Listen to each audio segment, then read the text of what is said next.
Okay, so I'm going to just attempt an intro and then we'll go forward, all right? Okay, guys, welcome back to Out of Office. We're going to start doing something a little different here for our fifth episode. We're going to keep bringing on new founders, mostly in SF, but sometimes abroad too, because every now and then a company gets started outside of San Francisco.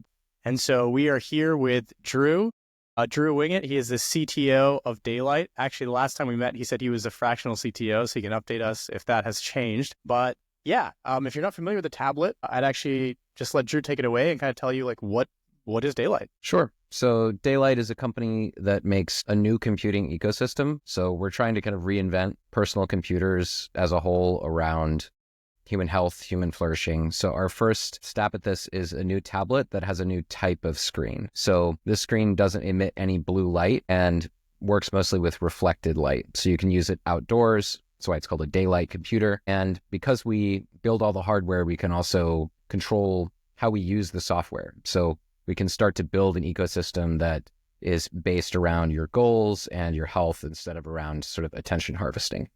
And just for a quick correction, titles are very fluid at Daylight, so Sure. I wouldn't get hung up on it. I lead our software team, and we have hardware, we have software, and we just finished where we're just closing a round, pretty big round. So a lot of things will change, but I've been helping out lead the software team this year and get us through launch, get us through early deliveries. But that's what we do.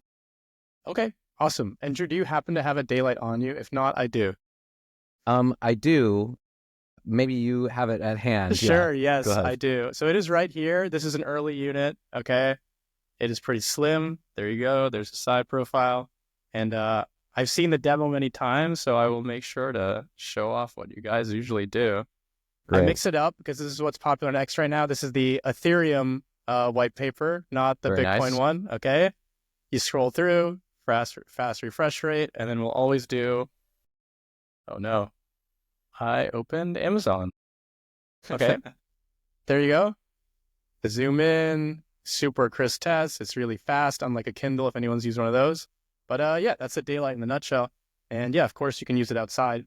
Why do you think, you talked about some of the use cases, but why was Daylight even started? And you talked about it at a higher level of more than a tablet.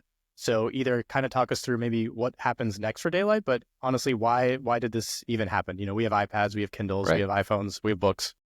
Yeah. So our founder, Anjan, tells this story really well on the Danny Jones podcast, but I'll recap a little bit. So he and I both are like major voracious readers and love computers, love, everything that they can do for us. But when you read a lot on a computer and even devices like an iPad, you just start to notice that the light disrupts your sleep, and it's hard to be outside a lot if you're using a screen because you just can't read very easily. And then I and Anjan were both really excited for devices like the Kindle, and they're Markable, which I've owned those over the years, and they always end up in a drawer because the screen technology doesn't have the affordances that would allow you to do some of the things you would like to do, like read PDFs, zoom in on diagrams, look something up easily in the browser.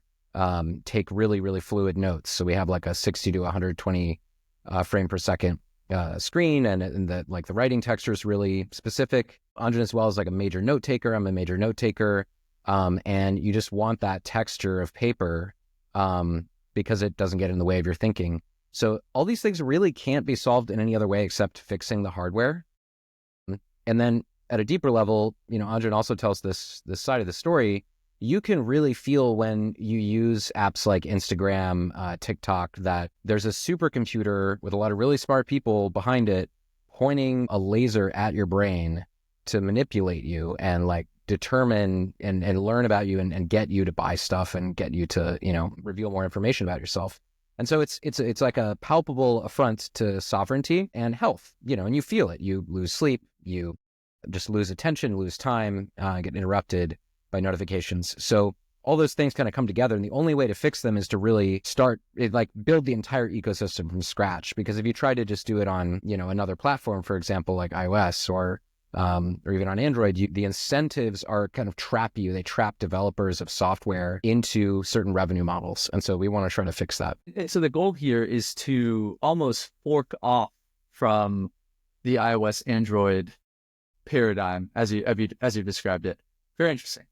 Exactly. Yeah, it's a very good analogy, like forking off. So we use this language sometimes of starting a third timeline, where we're going to do everything differently. We're going to do the solar punk timeline, or like the daylight, timeline. Yeah, so solar punk actually it's a really interesting future. It's kind of like find daylight in the middle of two very different things. So there's kind of to relate it to health, and you're talking about red light. There's a Brian Johnson kind of world, full science, 100%, no meat. Like there's this, right?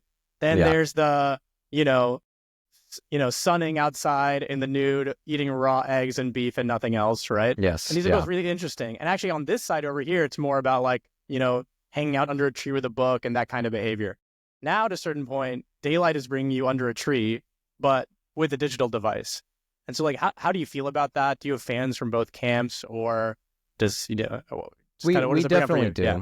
We definitely do, and we've talked with Brian before, and like we're not anti moon bra. I don't know if you've heard the distinction, like moon bra, soul bra, but I think it just is a fact that computers are extremely powerful magical devices, and we want to keep some of that power. We just want to, direct it more intentionally. So that's kind of the idea, is we can get you under the tree, and we can like make sure your notifications are turned off, and then we can start to do some more interesting things with whether it's with AI or different social networks and just defaults, really much more powerful defaults. And you brought up notification. We talked about notifications a little bit already.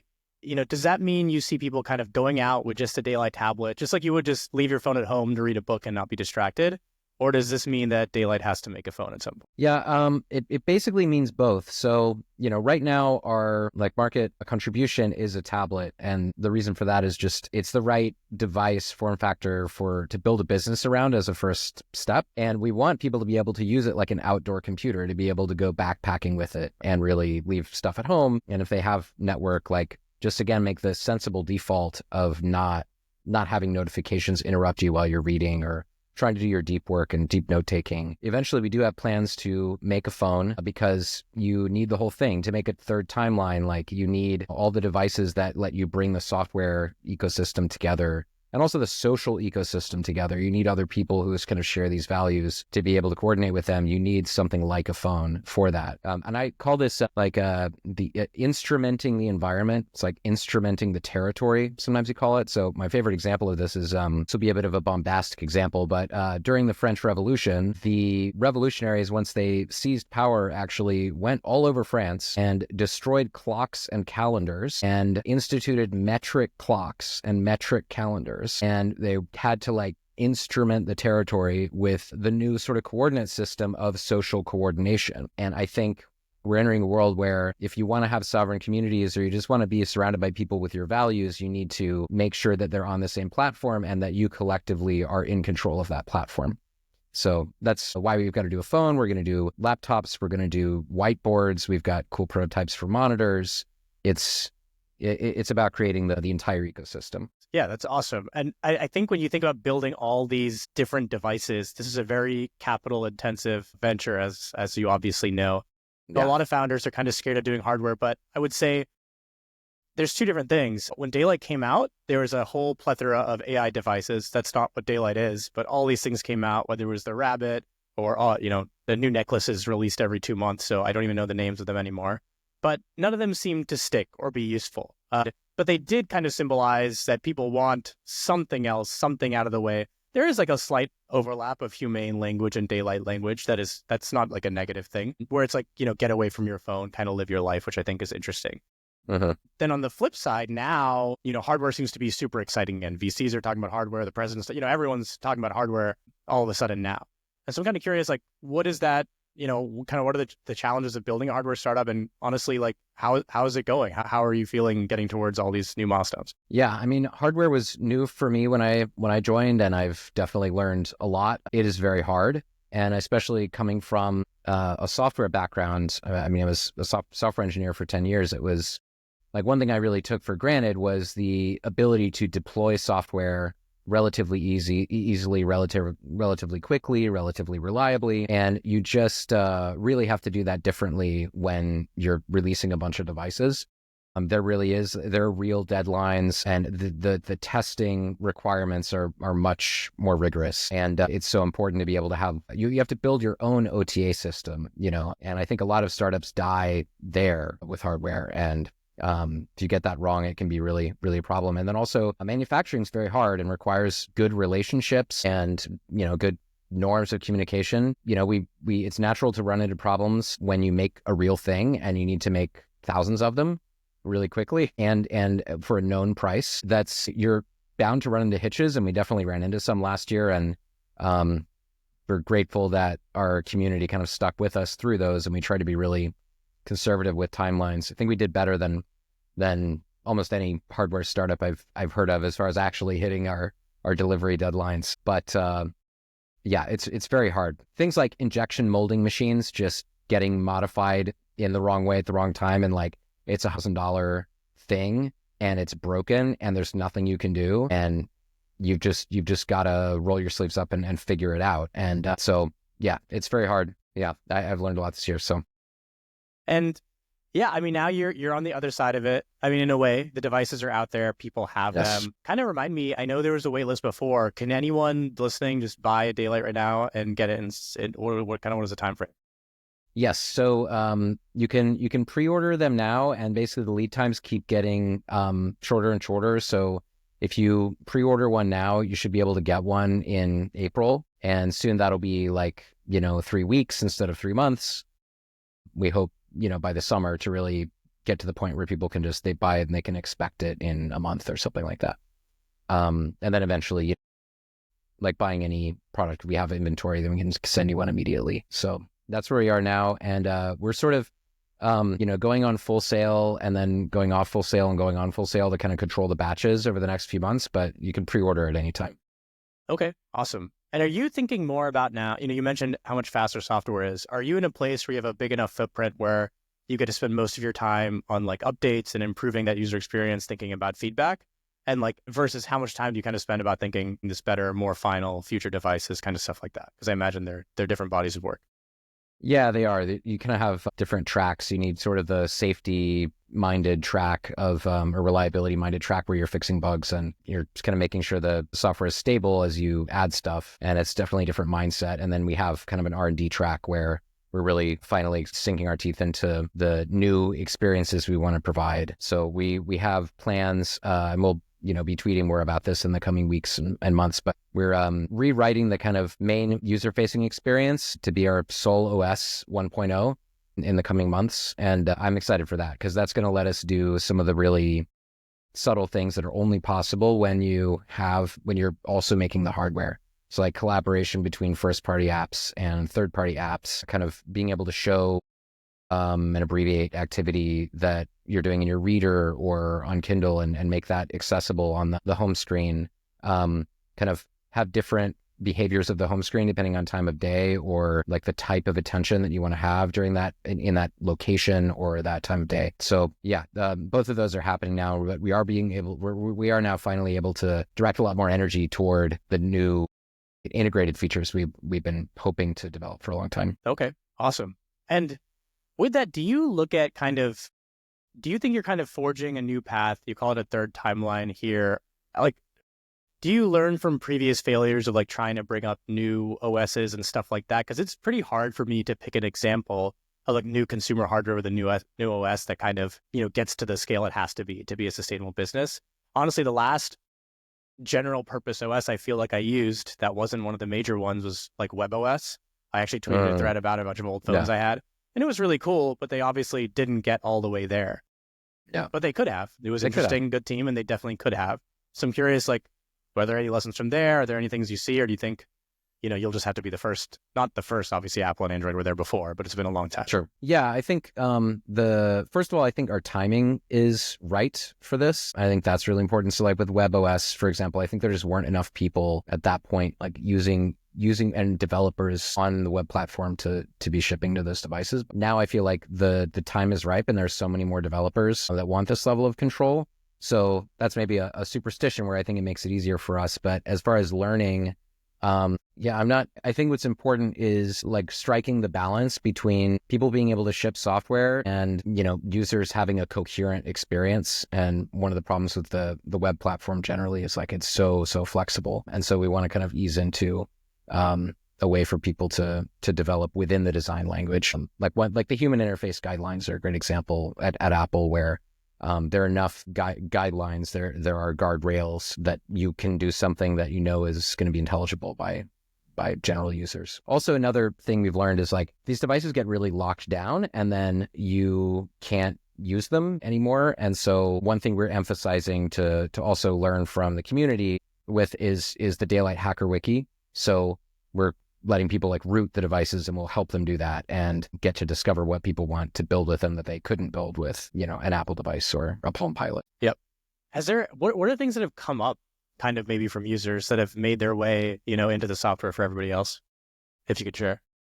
Yeah, that's a good question. I mean, the biggest one is just a really big gripe of not being able to read PDFs easily on devices like the Books Palma or the Remarkable and Kindle. And with this display, you also need the software that is going to keep it sort of snappy enough. And the early versions of that really, even though we had the display, we couldn't find software that would like run PDFs fast enough for researchers to use, especially with this, like stylus interactions. And so we sunk an enormous amount of effort into getting that frame rate as good as possible, so that people can like really zoom in and read PDFs. It sounds like just kind of a big obvious thing, but what's not obvious is like caring enough about things like flicker and frame rate to like zoom all the way in on it from the software side, because it's more than just hardware. Another thing is the stylus. There's like people want to be able to write notes and then zoom in and write notes on notes and then write notes on notes on notes.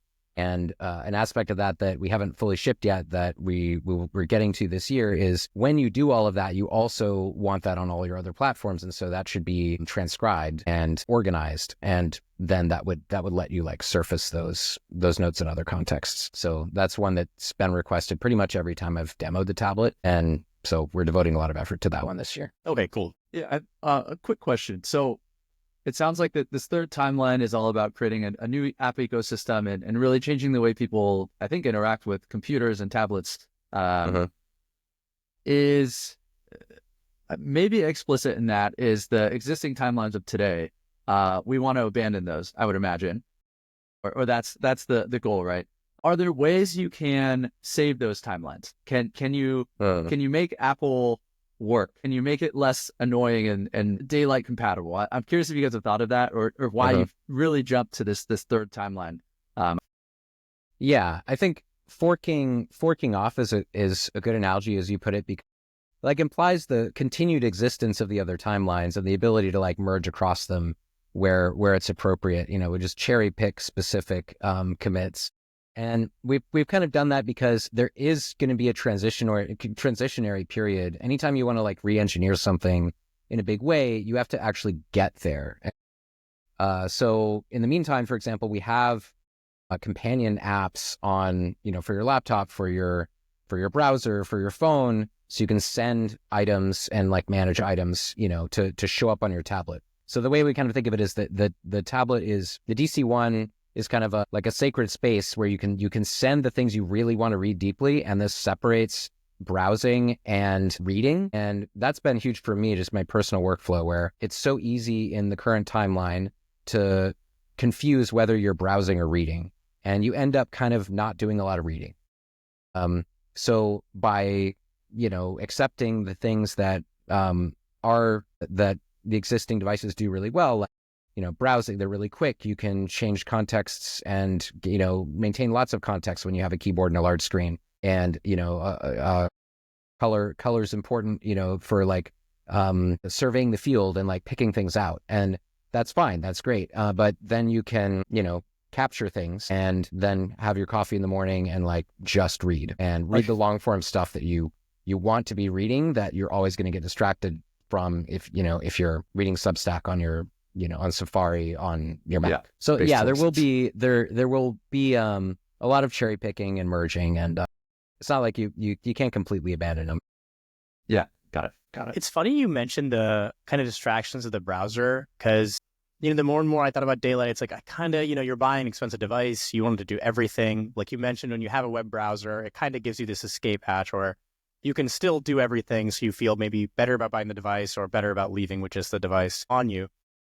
But honestly, in my usage now for quite a while, I've just noticed that maybe it shouldn't have a browser, or maybe I do need you to have an OS that has more control, because I'm a little different. Jack definitely reads a lot more than me. I'm kind of a filthy audiobook guy. So apologies. I just love walking, and it's a time where I'm doing nothing. So that's what I listen to, books. But, recently I've been reading more. It's mostly physical books, and I've been using the daylight for long form articles and a lot of long form that I read. And I find it super useful for that.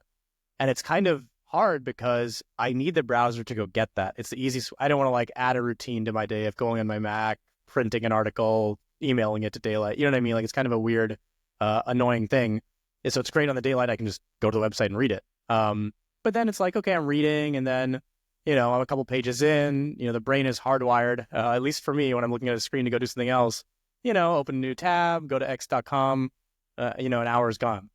So I don't know. I don't know if you got this feedback from other users, but it's kind of where I find myself in a hard place, where with the physical book, obviously I'm stuck, and this can definitely be solved in software. But right now, since it's still an open Android tablet, essentially, I do find myself like it's kind of hard to get in the moment with it. Gotcha.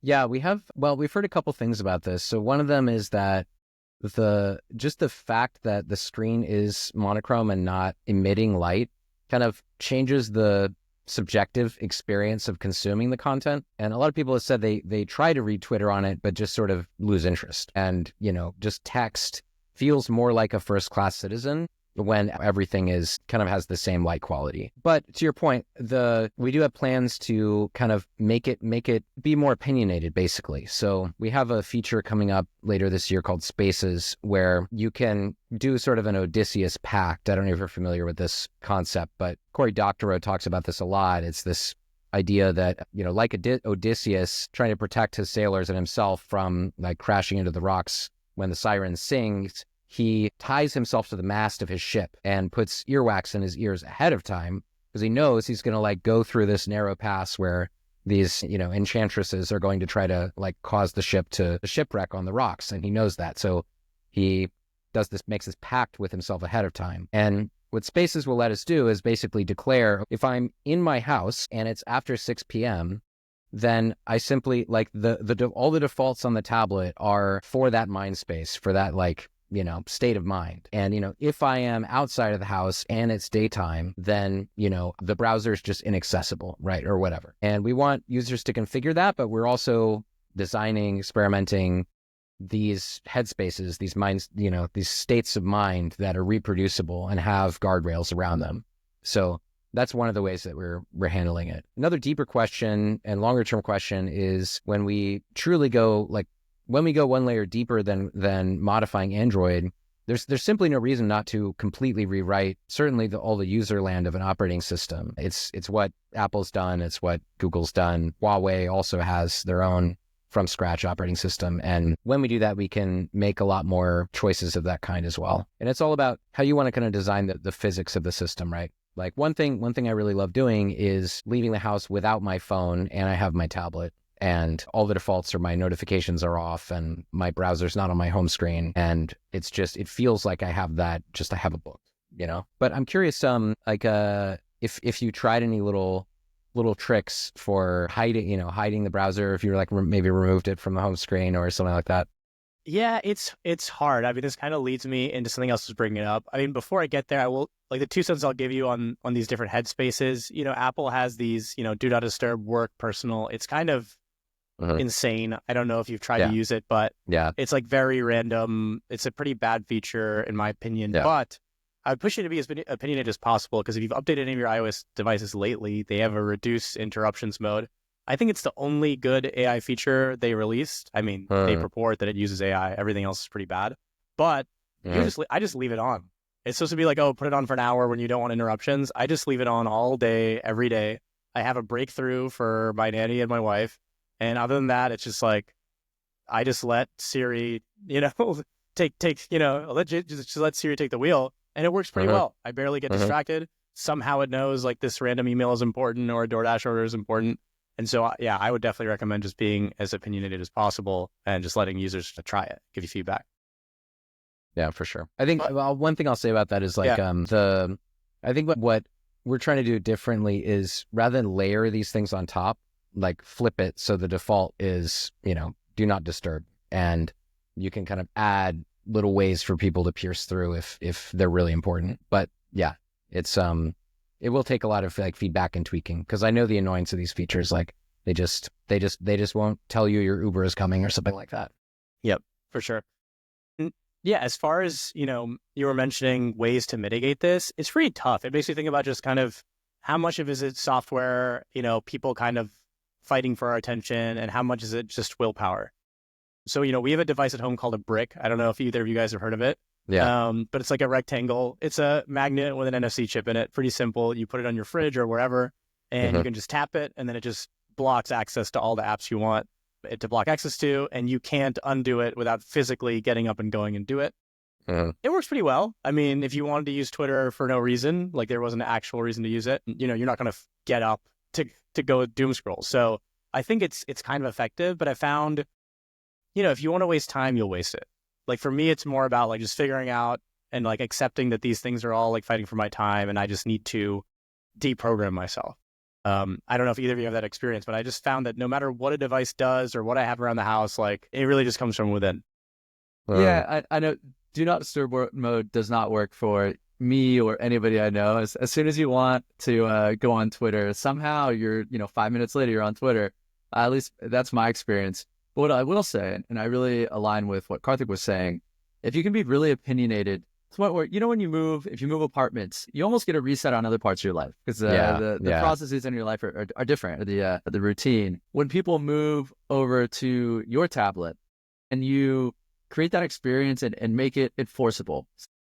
So to your point, make it default, maybe make it really hard or make it impossible to indulge in the bad things, because people will presumably be coming to you for that reset. So if you can give them that and enforce it, because at least if you're like me, you might have low willpower. My circumventing is I just don't have the app, so I have to go on, Google, and it's a bad experience, or Safari. But that is my experience. I have to make it as hard as possible, and in this case, it might be a feature to make it difficult. Yeah, I agree. I mean, I do the same thing with, I've deleted Twitter many times from my phone. I don't have the YouTube app and things like that. So yeah, I think you'll be pleased by SoloS this year. Like as we roll out the additional layers of it, it really will start with that as a default. Like when you move into a new apartment, it is empty. You bring with it what you want, and you're going to have to like pay movers or bug your friends or like get really strong to pull your couch up the stairs or whatever, if you want that couch in there. And that's kind of the experience we want, is like, okay, you're going to get like the water and the power, you'll have a shower, but if you really want that YouTube sofa, like you're going to have to put in a little bit of effort. We'll make you actually lug the YouTube sofa up the stairs. Yeah, it's funny with all these apps, it's almost like I wish we could just alter them. And I guess what I'm getting at is like, you said the YouTube app, when it opens, watching normal YouTube is just fine. It's just they keep shoving shorts down my throat. And I just don't want them. Yeah. And I think it's pretty tough, obviously, they need to do what they need to do, and they want us to watch shorts, so they're going to shove them on us, and that's their right. But I would love if the OS would start helping you fight back. Yes. It's pretty hard. Like you said, I mean, if you don't own the OS, you basically can't do it. Like Apple, and even could Apple do it? Maybe it would be tough. But basically, I've worked on random AI powered demos where it's like, here's a Chrome extension, just write to it what you want to do. Like, I don't want a feed on LinkedIn. That was a funny one, because what the hell is that for? Or I don't want shorts on YouTube. But at the end of the day, it's always just a tech demo. Like to actually get that done, you need kind of the OS itself, and you might need these apps and people to play ball, and they never are going to. So yeah, I think that makes a lot of sense. Yeah, I mean, you touch on the key of it is that it's about the relationships and the incentives. So it's like all the supply chain insanity I was mentioning earlier. Like it's actually a lot about relationships and framing the relationship differently. So like Apple can't basically fix this, because even though it's a $3 trillion company, the existence of the company depends on their relationship with the developers. And the only way the developers can really make a lot of money is with these kinds of KPI brained, PM features that are like, aha, we can, pop an upsell in here, or we need to copy TikTok inside of LinkedIn, these kinds of things. They're based on traffic. And so only if you own the hardware can you start to change the frame of the relationship with developers and with users. And I don't think we fully have the answer yet, or anyone really fully has the answer yet. I mean, I think that the crypto ecosystem, kind of the more galaxy-brained part of the crypto ecosystem, has some of the answers for this kind of thing. And also, gaming is really interesting as like a real value for value ecosystem, and then open source, obviously. So, and I think like long-term as well, I think everyone sort of sees the writing on the wall that the idea of an app is going away on some time scale. Like all these tech demos are really, they don't work now, but it's sort of like loading the dishwasher, right? Like if you take the time when you load the dishwasher to put things in the right place, like getting them out later is really easy. I think it's similar with AI. Like right now we're stuck with this particular messy way of like, here's all this data in all these various apps, and now we need Siri on top to like reorganize it at the end. Whereas if you kind of organize it and set the frame of the relationship from the beginning and make it, about like a single unified interface between the user and the platform, something like a terminal, right, is one example of an ecosystem that really is sort of mostly independent of these forces. And the main reason is that everything goes through a single unified interface, and what you put there has to be intentionally put there and composed by the user. And I think that's sort of where AI will eventually come in, is you won't have apps. And I don't know what the relationship exactly will be yet between developers and the sort of AI guardian that composes your UI dynamically to achieve your goals and protect your health and be intelligible and all of that. But that's where I think this is all going. Yeah, and that's why I think it's really excited to see what you guys do with your OS, and you're going to start putting these ideas out there with your own hardware, which is actually not something that I've seen anyone be in the position to do. Like right now there's tons. I meet a founder every week that's building, something in AI, rethinking UI. Agents obviously is what everyone's talking about right now. But at the end of the day, it's all stuff that's going to be running on your Mac or running on your iPhone or your Windows PC or whatever it might be. So you really do have a unique opportunity there. And to kind of just push this into a topic we want to talk about, the one funny thing about both Sol OS and the US government right now is they don't want you to use TikTok. Oh. I think for you, it's a very clear decision. Like, this is just a waste of time. You're supposed to be reading a book, kind of expanding your mind, signing off these things. So for you, it's a clear-cut decision why you might not want TikTok to run on Sol OS, even though you can install it on the Android tablet right now. But it's black and white, so I don't know if that's going to work out. But anyways, this thing has happened. I mean, people call it a TikTok ban. That's not, for our audience, just to clarify, it's not a ban. It's close to it. It's effectively one right now. Well, not as of right now, but if this is taping a week ago. It's a dynamic situation. It's a dynamic situation, but basically the idea was a forced divestiture. So the idea is TikTok must sell to a US entity, and then they can continue to operate business. There's a day between these two administrations where they were in flux and the app was off. The app is back on. The executive order was it today or yesterday? Basically, Trump's executive order adds 75 days. And funnily enough, pardons all the companies that were operating for that 24-hour period, whether they were storing TikTok videos, basically like Oracle or someone else like that. And so all it does is kick the can down 75 days. Nothing really happens. Obviously, he gets to take the win and say he brought TikTok back great for 75 days. But they still have to divest. That hasn't changed. It's not like, oh, this is just waved away and now they can keep operating. So yeah, I'm kind of curious to hear what you guys both think about this. I can tee up different sides of it. I mean, there's some people who are talking about this is a national security concern, and there's some people who are talking about what we're talking about. It's just, it's bad for kids, which is true, but maybe this isn't the action. But I'll save my opinion for later. What do you guys think? Jack, go ahead. Yeah. Okay. I lean more on the second side. I think the national security part of it, 14-year-olds giving up all their data, to me, doesn't pose too much of a threat. Even 40-year-olds giving up their data doesn't pose too much of a threat. You could argue there's the control dynamic. China is essentially seeding our next generation to all be degenerates. My worry is mostly just the dopamine angle. we've all been 12-year-old boys before. It's hard enough when you don't have the internet in your pocket.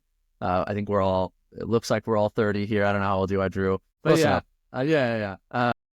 So that was tough, and it's just getting harder. I think TikTok is the best at what they do. They have the best addiction algorithm, we'll call it. And if we can get less kids addicted to things, that just sounds better to me. I've used TikTok 2 times, never socially, just like I downloaded it because someone sent me a video. And the first video I saw was like a woman getting a Brazilian wax, which I'm not going to explain what that is, but if you know what that is, that should not be on an app where there are children. And that was the first video they showed me. They got right to the point. And that was enough for me to say, okay, this is just bad. This is selling cigarettes to kids or something worse even. That's where I'm at. I'll say one more thing. I think this idea that we have access to so many ideas all the time and they're ideas that make us feel good, even if they're bad for us, is very bad. For example, there's like a girl I'm kind of interested in. And then you go on, like I'll go on Instagram, which is essentially a TikTok clone at this point. And it's like, you see a post about women and cheating and all this. And I'm like, oh, I don't even like this. Do I even want to interact with a girl I'm kind of interested in? Like, what if she's a cheater or something? Like, it's ridiculous, right? But this is the kind of stuff that just, it spreads. It makes me feel like question things that I've known forever, which is like people are generally good people. And 2, it spreads bad ideas like wildfire. So that's my stance. And so yeah. I kind of go ahead, Kartik. No, I was just going to say, based on that, like, kind of where do you fall then? Because I could make all the kind of negatives you feel about TikTok could be said about Meta, could be said about anyone else who make YouTube shorts like we were just talking about. So I guess that would mean you think this is nonsense. Like they should just let it be. I'm fine. I'm not judging that stance. I'm just kind of teasing it out. No, it's very interesting. I think TikTok is the worst of them. If we could get rid of all of them, that'd be awesome. I'm not a fan of this behavior in general. I think it is, for example, the kids of today will probably develop some resistance to this, or I hope either that or it's literally just a lost generation. That's an interesting angle. I prefer this behavior didn't exist. I do like the idea that at least we put this power back into like Zuckerberg's hands. And it seems like Zuckerberg is kind of, I don't know what the opposite of woken up is. He's like gone back to sleep or whatever. He's less woke than he was. He wears necklaces now. He looks cool.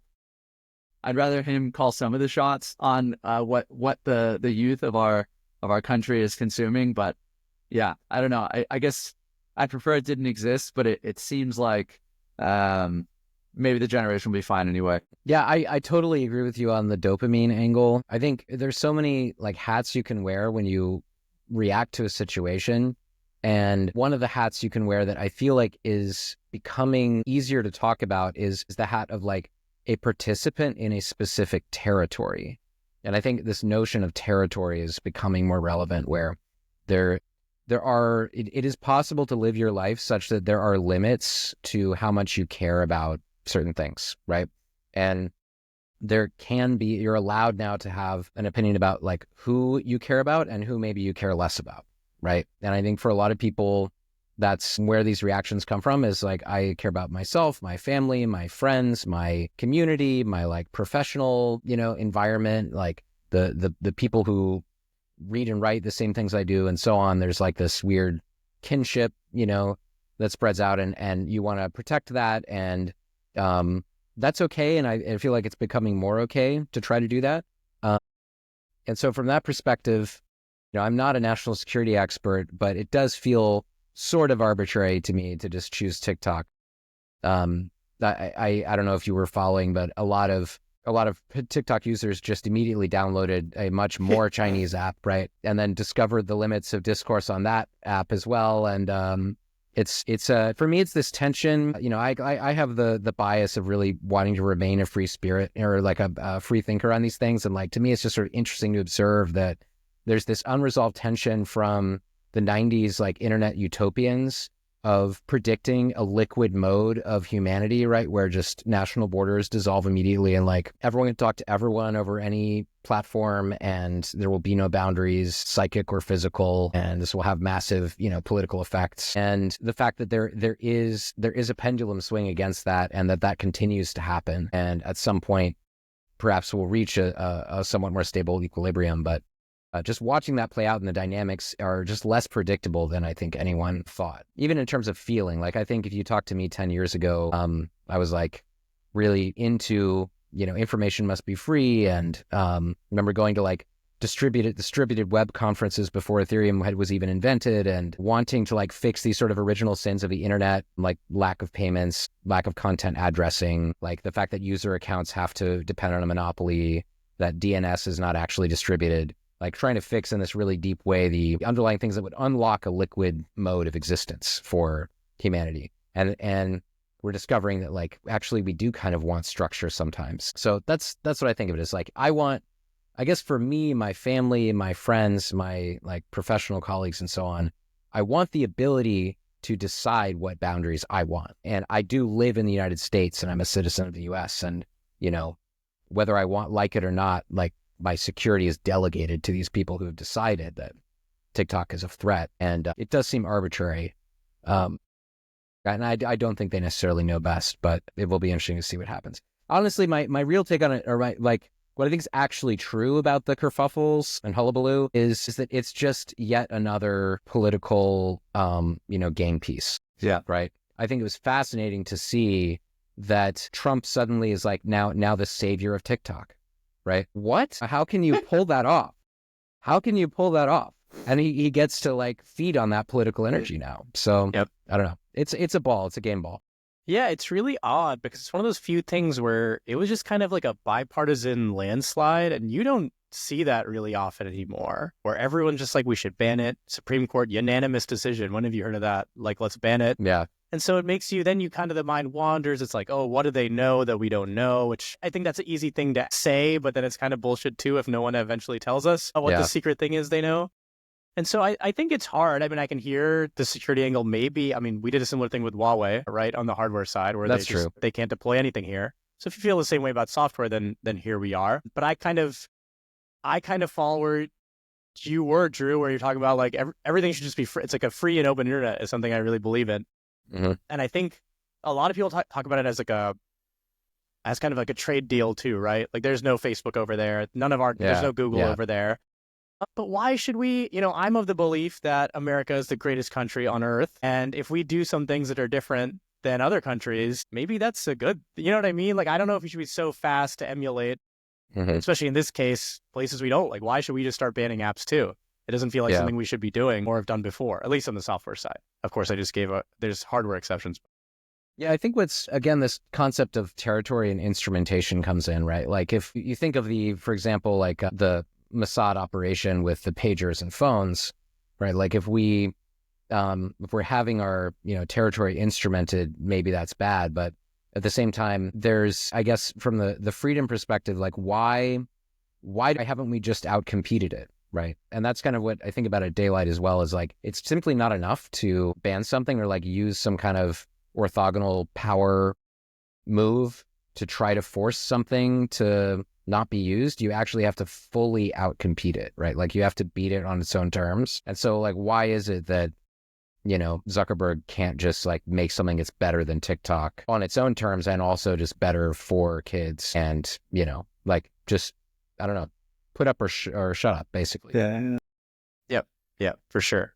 So I mean, well, I guess we're going to see what happens, in 75 days. Is someone going to buy this thing or not? It's interesting because there are different valuations for what is being divested. So, for example, they say if the app is bought without the algorithm, which the Chinese have been talking about, the number is around 30-40 billion. But the app wholesale, like the company, like the product, is valued at, I think the last I read is like 250 or 300 billion dollars, which makes sense. Like you were just saying, like, people say that Meta or YouTube or someone will just come in and make something just as good. Is like, no, they won't. They've been trying. They've been trying for a long time to make something as good as something as addictive. Maybe a weird word to the use good, but you guys know what I mean. And they haven't been able to get there. I don't know if you guys have heard about the potential buyers. There's some obvious ones and some funny ones. It looks like Elon's on the list, but they just put him on every list of buying expensive things. So I don't know how serious that is. Although if TikTok was a tab in X, that would be hilarious. Kevin O'Leary is on the list, which kind of surprised me, but he's like on all the talk shows talking about how he's going to make a great deal. And he needs Trump's help. Mr. Beast has been mentioned as a Oh, yeah. serious purchaser of TikTok. Then kind of the smaller ones are Bobby Kotick. So that's Activision Blizzard CEO. I hadn't heard about that, but I guess he's in the market. And the last one is Frank McCourt, who is the owner of the LA Dodgers. That's the kind of one that's out of left field, but yeah, Wow. So I don't know what happens there. I don't know if you guys have a prediction of who might buy this or what's going to happen, but something is going to happen in 75 days. I don't know what it is. Yeah, sometimes it really feels like, I don't know, 5, 6, 7 years ago, someone just flipped a switch and history turned on. Just compared to, I don't know, 0 to 20 years old, 0 to 25 years old, it just really feels like there wasn't much history. And now I don't feel like I can predict these things anymore. Anything could happen. Like Mr. Beast buying it, he's probably the only person who could out TikTok. And I have no idea what the outcome of that would be. Yeah, for sure. And so, Jackie, you said you don't really use TikTok. I'm going to harbor a guess, but Drew, do you use TikTok at all or a lot or never? No. I only have it because someone sent me a video and I immediately uninstalled it. Yeah, I don't think I've ever installed it. My dad sends me a link to it every now and then, and I'm just like, stop. I'm not watching these. Like, I don't watch I don't read the WhatsApp forwards. I'm definitely not going to click and install TikTok to watch these videos. So I guess the three of us are just that meme of like, who cares? It doesn't affect us, but obviously it affects a lot of people. So I'll kind of, push past that to the next point here. Apple has come up a lot. Obviously in the US, they're dominant smartphone platform that everyone's using to consume TikTok and other content. You starting this third timeline, it is kind of you versus Apple. I don't hear Android coming up a lot, even though, funnily enough, it is an Android tablet right now.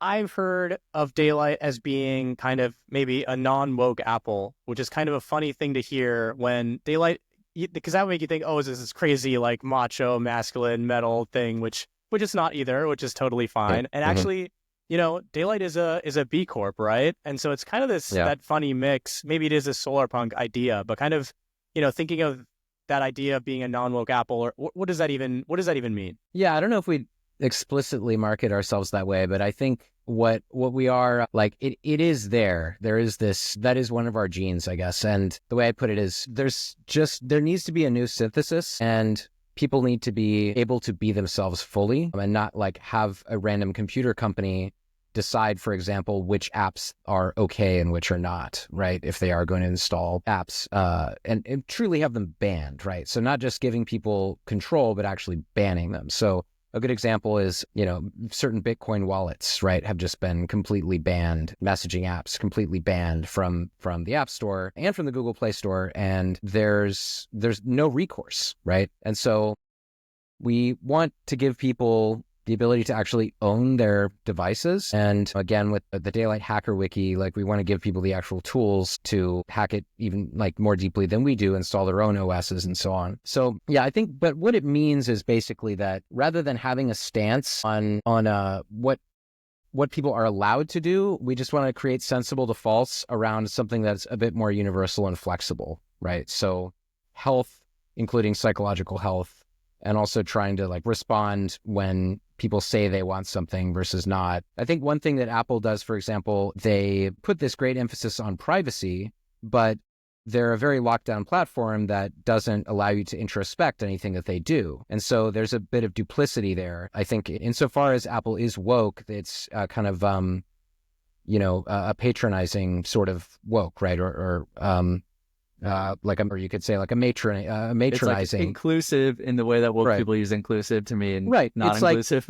It's like everyone is included except, right? Except, right. And you're bad and you can't complain and, but everyone's included, just not you. And you'll learn to like it. And instead we would want, to sell computers with good software and let people use it however they want. And again, I think get around some of that duplicity and like, I don't know, unclear messaging, right? It's your computer. You can do whatever you want with it. What would you say to the argument that maybe these things are bringing up, like, no crypto wallets, privacy? I could maybe make the argument that it has nothing to do with wokeness at all. It's more like the opposite, just brutal capitalism, right? Like Bitcoin wallets are going to eat into their in-app purchases. So, they can say it's scam, fraud. It's not, in my opinion. It's just I want in-app purchases, and crypto allows you to circumvent that easily. So no go. And then for the privacy, I've always thought yes, privacy is convenient.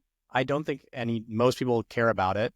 I think it's more Apple is kind of bad at cloud services And so if we use less of them, we can say we're private.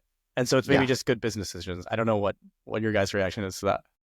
No, I totally agree. That's going to be a large part of it. And honestly, what people call woke as a decision-making framework for marketing and so on is itself also a business decision, right? They're going with the zeitgeist as it was. And you saw immediately Mark Zuckerberg go on to rebrand himself after the election results became clear. And I think every corporation is going to start doing that. And it's business to try to blend in when it's not your core competency. And so that's what they've done. Again, speaking of how these things are business decisions, it gets down to incentives and relationships. So for example, with crypto wallets or like Bitcoin Lightning or value for value exchange, if Daylight is going to provide and curate and improve an operating system, a software ecosystem, it's going to need some way to benefit from the activity on that ecosystem. And the question is just, how do we do that without creating some of these perverse incentives that, ban things? And one of the great possibilities here is value for value, where you just take a small amount of value exchanged and it's like built in and it's easy and, you don't have to kind of hunt people down. Yep. I think that makes a lot of sense. It's interesting that you bring up that Zuckerberg has kind of just modified himself for the current moment. I think that's a very, very common take. And I think it makes a lot of sense. Not to really dig into that at all, but Apple has actually kind of stood out on their own here, which is interesting. When, with the new election results, Facebook, all these other companies are like, oh, we're not doing DEI anymore. We're not woke anymore, kind of just going with the vibe shift. Whereas Apple is kind of playing on their flag, no, we're not, there was a proposal here to DEI, we're not doing it, Do you think that's them taking kind of a stance? This is who we are. We actually, it is legitimate. It wasn't like a business thing or a vibes thing earlier. So yeah, we're not going to change just because the administration has changed. I don't know if you have an opinion there. Not a strong one. I mean, I do notice that Apple does everything a little more slowly and carefully. Okay. Yeah. And also I think they know their users. And again, getting to the concept of territory, my view is, and again, this is my personal view, is that everyone deserves to have their territory where they get to live out their norms. And if they know that this is their user base and that's their bet, then, I mean, I don't think it's core to their business at all, but I think just in general, it's great that people get to have their territory, regardless of whatever they're trying to play out within that territory. Yeah, for sure. And to shift away from social stuff, I mean, people always talk about kind of the end of Apple, but also they just keep posting better results. How do you kind of circle that square? Because I've thought about that a lot. It's like, if it were me from the outside, it's like, just fire Tim Cook yesterday because it's going to be insane and the stock is going to be cut in half, but hire someone interesting and we'll get, if you want this to be a multi-100-year company, then it'll be a blip in the long term of things and we'll get a lot of cool new products from whoever this new person is. Maybe they just don't have that person, which could definitely be possible. But everyone just harkens back, Steve Jobs. There's no new person that you talk about at Apple like that. And so, yeah, I don't know. What do you guys think about that? Because they're not going away. They haven't innovated in a long time. I mean, AirPods are cool, but I think it was a fluke personally. And nothing has been great since then, but I'm also not switching to Android. Maybe one day it's a Daylight phone, I'm not sure. But right now, I'm not switching to Android. I've not even been barely tempted. Just, as many stones as I can throw at Apple. So what happens there? Yeah, I mean, the way I look at it is we're still seeing Steve Jobs. Every product that comes out is still part of Steve Jobs' vision.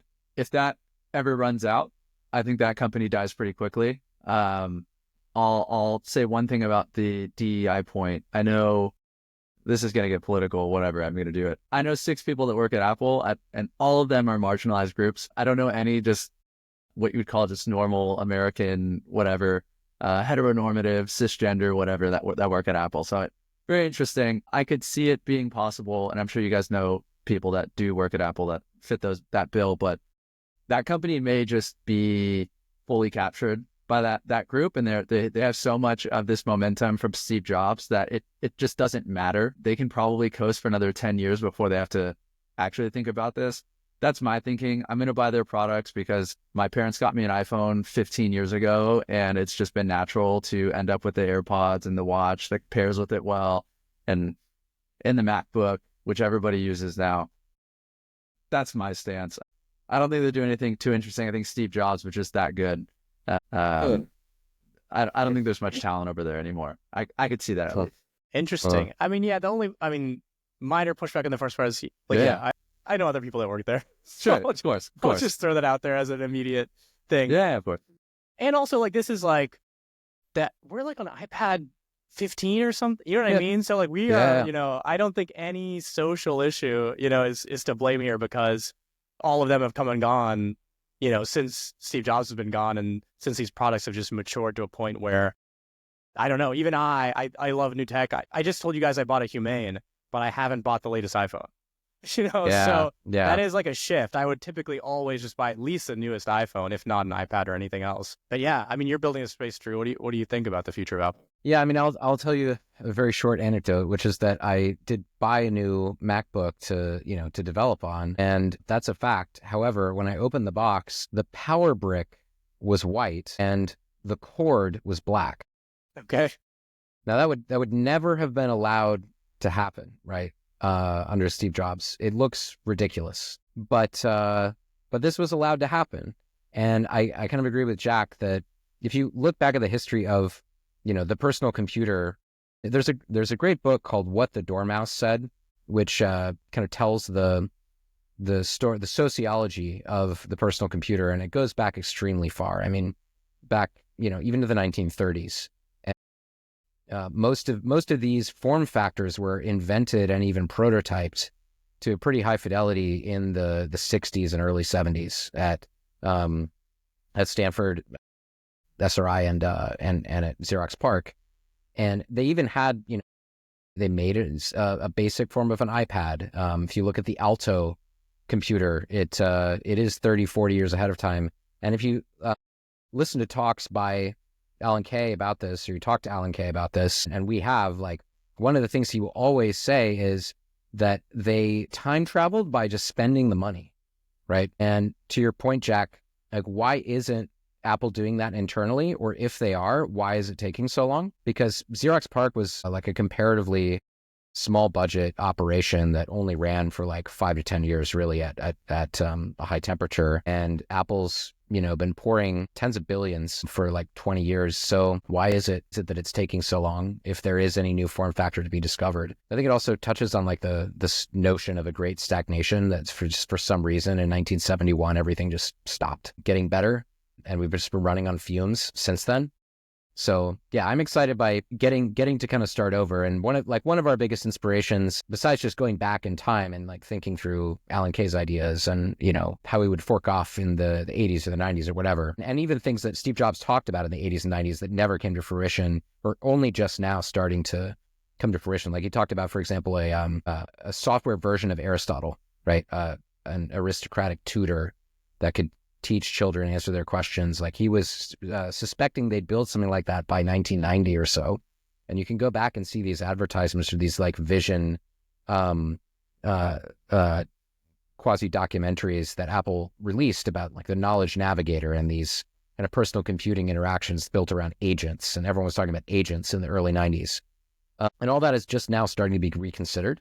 And so, yeah, I'm excited for Daylight because I do think in a few years, we're going to be in a position to start to do some of these truly crazy research ideas, right? Where we create a space and we just spend the money to kind of time travel and, build like a $300,000 computer that you'd never sell, but can do something completely new and explore what it would be like if these things were hyper miniaturized. For example, like Gerald Sussman, author of SIGP, talked about how computers, just the natural trend here is for computers to become the size of grains of sand. Like there'll be systems on a chip that are the size of a grain of sand, and they'll have their own integrated power and GPUs and networking and a full computer, and we'll pour them into concrete, and every built structure will just be billions of network devices. And what would that be like? Like, what are the implications of that? But more concretely, I think someone who's done really interesting work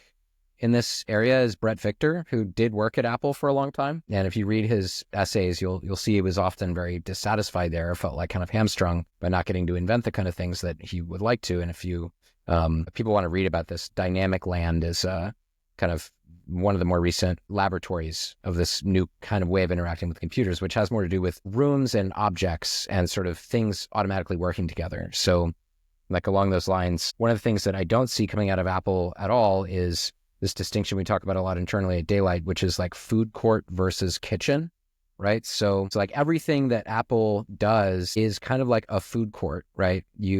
These are the options. You go up to the window, you get your thing, you tap the rectangular app icon, and you're now in, Panda Express or whatever. And you can wear Panda Express on your face, or you can carry it in your pocket, but it's a food court. And what we'd prefer is something like a kitchen that really is yours. And if you buy a whisk, it automatically works with your bowl and, the flour you bought and whatever.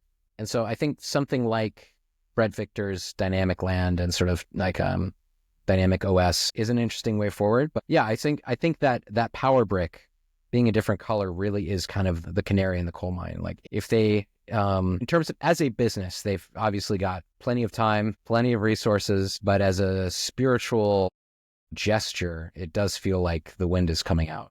No, 100%. I mean, some people listening might think that color is just a silly thing, but for that, you get fired. Steve Jobs fires you immediately if he knows you did that back in the day. So it is a sign of a bigger problem. And I definitely mentioned too, like on the software side, like it's starting to show its cracks. Like my phone has crashed more in the past 3 months than I think it has since I bought, I think the first iPhone I used was iPhone 4. And so that's similar to the design thing where it's just like these little things are starting to happen.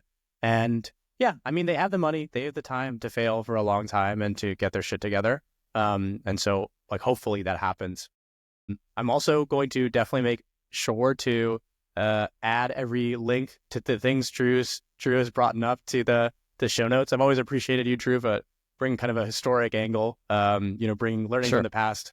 I've been accused of coming up with my best ideas mid-sentence, so it's a bit of a yin and yang there. I know we're running out of time. I have one other question if you've got some time. So basically, this Daylight it's not a health device. We kind of started the conversation there, but it is something that is going to help you be more healthy, both mentally and maybe physically with the red light being outside. Are there kind of other things in your life that serve these purposes? Anything from meditation to, red light therapy, or kind of is a Daylight the device that stands alone? A lot of things. I'm just really into health and kind of embodied living. I try to spend as much time outside as possible. I think some of the obvious things that people can try that I notice make a big difference for me is just incandescent light bulbs in your bedroom, making sure that you simply don't have a way of charging any device inside your bedroom. Natural fibers, they just feel better. I like the idea of kind of going down the supply chain as far as your consumer behavior, trying to like purify your supply chain. Glyphosate is real, so on. I have many dietary opinions, but it's very personal for people. So I encourage them to follow their favorite. Come on, say something. You can't. If you want to avoid it, you should have said nothing. But yeah, no. I'll it's predictably I eat an enormous amount of beef. I'll put it that way, and eggs and orange juice, and so I like simple whole foods that come from a verified supply chain, and I eat an enormous amount of beef, and I weight lift and climb a lot and run a lot and do a lot of sprinting, and so in support of that, like.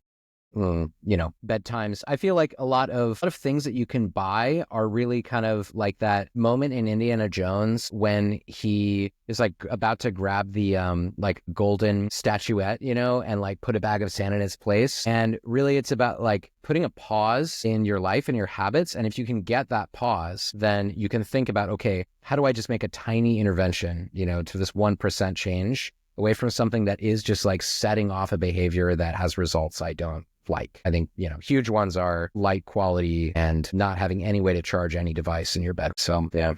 Okay. Yeah, definitely a lot to take away there.